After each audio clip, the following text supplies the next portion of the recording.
Hi guys, Ian here, and this is the HE1 Harmonic Empire Xiaoqiao, and I can say this little IEM punches well above its price point, and it retails for just $69 US, and is actually marketed as a semi-open single dynamic driver IEM, and it aims to blend the airiness of open vented layouts with control characteristics of typically closed IEM. So I've been using this for about 2 weeks now, and I've used it with vocal jazz, metal, movie soundtracks to test everything on this IEM, and I'm here to share with you guys my thoughts and opinions about this Harmonic Empire Xiaoqiao. So let's begin first with the accessories. So this is the retail box that it comes in. Very nice, cute anime girl in front. At the back here, there are some specifications. Let me read that out to you.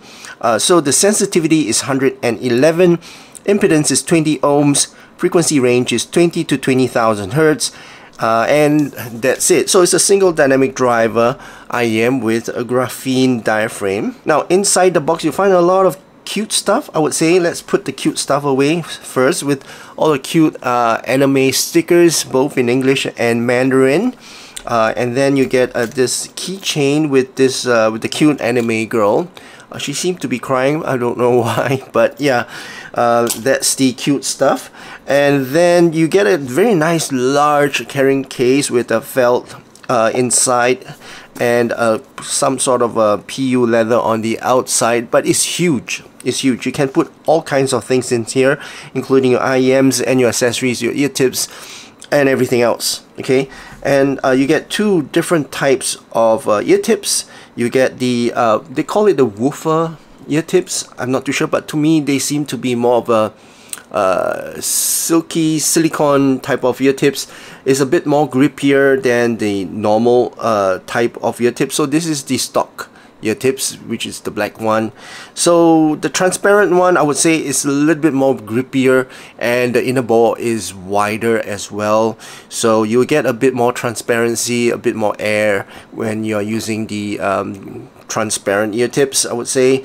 But if you want a little bit more bass, then use the stock ear tips, okay, or you can use your own third-party ear tips as well. And in terms of cable, okay, so this IEM comes in two flavors. One is the purple and the other is the orange. I like both of them. They both look very nice in terms of the color and the overall design. They look very futuristic. So if you get the purple one, you get a purple cable, okay, and it's a 4-core cable, braided cable terminated with the 3.5 headphone jack. And you also get a very nice ear hook. I would say it's pretty nice and soft here, and it's terminated with a 2-pin connector. As for the orange one, you get an orange cable, and it's also pretty nice. So what do you guys think? Which one looks better? I would prefer the purple, I guess. Yeah. So that's for the accessories. Now let's talk about the design and build quality of the Xiaoqiao. Now visually, the Xiaoqiao is very striking. It looks very futuristic, very cybernetic, and Mac aesthetics, with a little bit of aluminum essence and intricate engraving here, and the open faceplate here. It looks very purposeful, and you can see the inside of the IEM itself, and it's really not just decorative. The shell feels very solid in hand. It's not plasticky as well, and the machining is very clean. The edges and the vents are all very nicely done. In short, it doesn't feel like a budget IEM, and feels quite premium as well. Now internally, the semi-open design is interesting. It gives the cavity room to breathe. The trade-off is that it's typically IEMs are closed, so sometimes you hear a little bit more of your ambient sound, and you get a sense of that external noise. But in quieter rooms, it didn't really bother me. But in noisier environment, I could actually hear my surroundings. Now the 2-pin connector is pretty standard. It seems quite robust, enough for repeat plugging, and unplugging is quite tight actually. And well, because of the vent here, the units are a bit more exposed to moisture or earwax. That means I was actually very careful with cleaning them, and also the openish nature makes them a little bit more leak prone in quieter sounds or quieter music. But none of these are deal breakers. They are just trade-offs and inherent in the design itself. Okay, now let's talk about the fit and comfort. Comfort is the major strength on this IEM. Now the Xiaoqiao shell is very ergonomic, and it's got a bit of depth, but it's quite shallow, and shallow enough to avoid deep insertion fatigue. I didn't experience any soreness after using it for several hours and listening to my music. The semi-open vents here reduce that pressure that is trapped in some of your ear canals, especially for those with no vents. You can feel that in those IEMs, but for this IEM you won't feel that ear pressure. In terms of fit wise, with the overall design, if you get the right ear tip, okay, I got a very good seal, alright, especially for this sticky ear tip here. And in my ears, the balance was good. It's not overly sensitive to microphonics, okay, and movements as well. But I guess for most users, I would anticipate that it will fit quite well. For those with very or narrow or shallow type of ear canals, may be struggling a bit, but if you find the right ear tip, maybe a smaller size ear tip, it might fit your ears better, I would say. Now, given the shell aesthetic, some of the edges and the curves here that you might see, there might be slight contact with the back of your ear in your inner ears, depending on your ear geometries, but it's not intrusive in my case. Alright, so that's for the fit and comfort. Now let's talk about the sound of these. First, let's talk about the technical performance. In terms of soundstage and imaging, one of the claims for this earphones of this semi-open breathing kind of shell, okay, it allows a more expensive soundstage. Now in my testing, the soundstage is above average, right, for a single dynamic driver. It's not very open, I would say. The width is decent and the depth is respectable. It can stretch a little bit beyond the ears in a well-recorded material, but it won't rival full open back headphones when I tested it. But for in-ear monitors, it's quite impressive for its spatial soundstage, I would say. Now, imaging is strong, instruments and vocals are placed cleanly, separation is pretty good, and you seldom feel that crowded mixes become like a mushy kind of experience. Panning effects and the stereo field demarcations and the layerings are handled very well. On a track like, for example, Hotel California, the live version, or orchestral film scores, the Xiaoqiao does a very good job of letting individual lines breathe. Okay. Now, in terms of detail retrieval and resolution, for its price, the detail is okay. Right? I wouldn't say it's the best. I can hear micro dynamics, a bit of subtle reverb tails, vocal breathes, delicate string works that many single dynamic driver IEMs can't really pick out. Right? The mid-range and the lower trebles are where it shines in details. However, in more busier tracks, it doesn't always match, or it won't be able to be as capable as multi-driver IEMs, because they can deliver and pick up more details than single dynamic driver IEMs. So I would say its detail performance is respectable for the fact that it's just $69 and it's a single dynamic driver IEM. Transient response is also pretty good. Notes attacks cleanly, decay is well controlled, and there is little perceptible smearing unless you push the volume a little bit too much. Alright, now let's talk about the tone and timbre. Now the timbre leans to be a bit of a warm to a little bit of natural sounding. Voices and acoustic instruments have a very pleasant richness to it. They skew neither too lean nor too overly colored. And this makes extended listening very comfortable. The Xiaoqiao voice harshness, even when the recording is forward, vocals, especially female vocals, are amongst its strength, and they carry the presence of female vocals without the piercing of the sound. That said, because the upper frequencies are slightly tame, some brilliance or sparkle is sacrificed, I would say. But for many listeners, there's a fair trade-off for comfort and lack of fatigue. In darker or thick mixes, it holds its own very well. Talk heavy albums or jazz acoustics all sound very compelling without any strain on your ear. Alright, now let's talk about the sound signature. I'll post my graph somewhere up here. Now in terms of the sub bass, alright, I would say it's present but it's not overwhelming.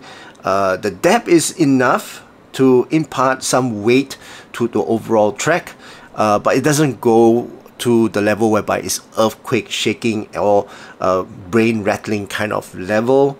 And compared to something like the Moondrop Blessing or a Warm Hybrid, it's leaner in the sub bass and is better controlled as well. Now in terms of the mid bass, it's got more mid bass punch than the sub bass itself, and it's articulate and it doesn't bloat or bleed to the mid, so it's a pretty solid mid bass. The overall impact is really good, and this is actually pretty suitable for rock or pop or metal music. It has the body, it's not overhang, it is bass heavy tracks like EDMs, you hear it, but it's not going to be overpowering type of mid bass. So pretty nice present mid bass in my opinion. Now as for the mid range, I would say it's clear and it's forward.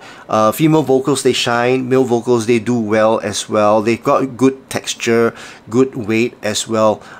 Maybe it's missing a little bit of a body overall in terms of the warmth, I would say, compared to some richer and hybrid IEMs.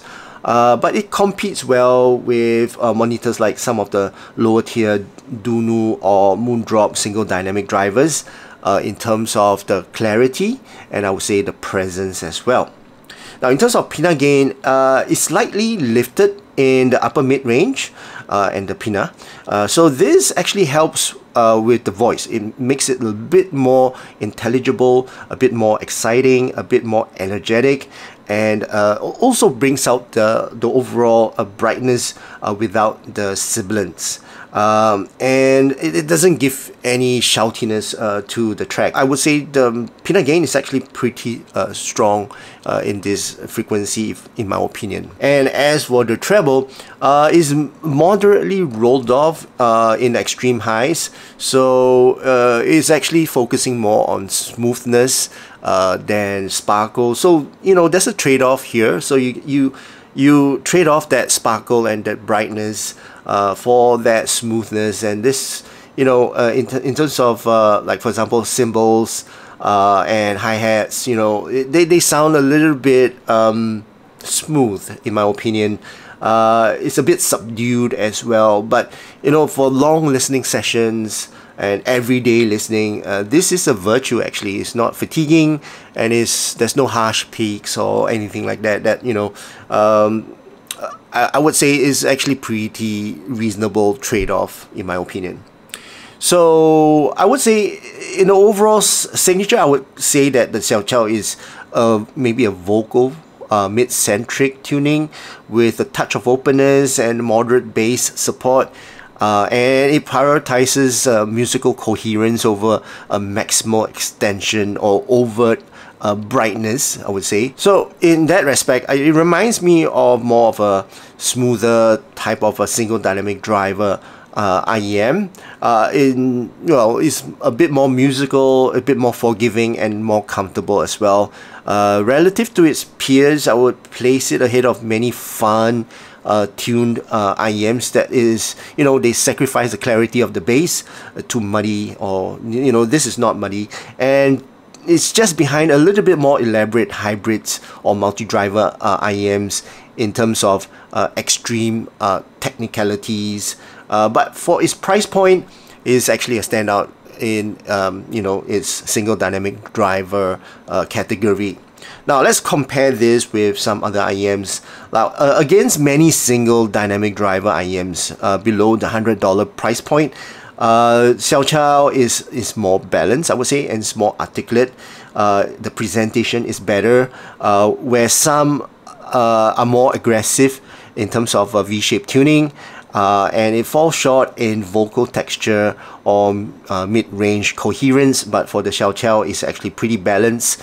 Now versus more expensive hybrid or multi-driver IEMs, it doesn't fully match their highest frequency finesse or the sub-bass slam, but those gaps are expected in this price point. Obviously, I mean, $69 only compared to a few $100s.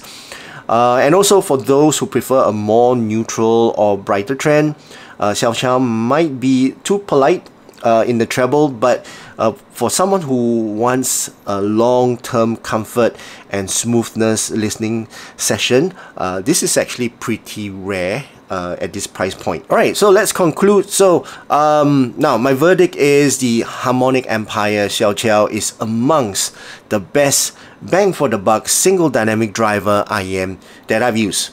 Now it blends musicality with comfort and respectable technical capabilities, gives it a strong real-world appeal. Now it doesn't set records in any one dimensions, but as a complete package, design, usability, timbral, balance, and musical engagement is definitely a standout amongst the competition. Now its strengths lie in a smooth vocal, forgiving treble, good soundstage and imaging, and a tonal balance that invites long listening sessions. And if you prioritize sparkle or deep bass slam or extreme extension, you'll find some other IEMs better. But if you want an IEM that sounds right rather than bright, the Xiaoqiao delivers far more than its price would suggest. Alright, so that's my overall thoughts and opinions about this Harmonic Empire Xiaoqiao HE1. I hope you guys enjoyed watching this video. If you did, please give this video a thumbs up, and also please don't forget to subscribe to my channel. My name's Ian, thank you so much for watching, and I'll see you again in my next video. Cheers.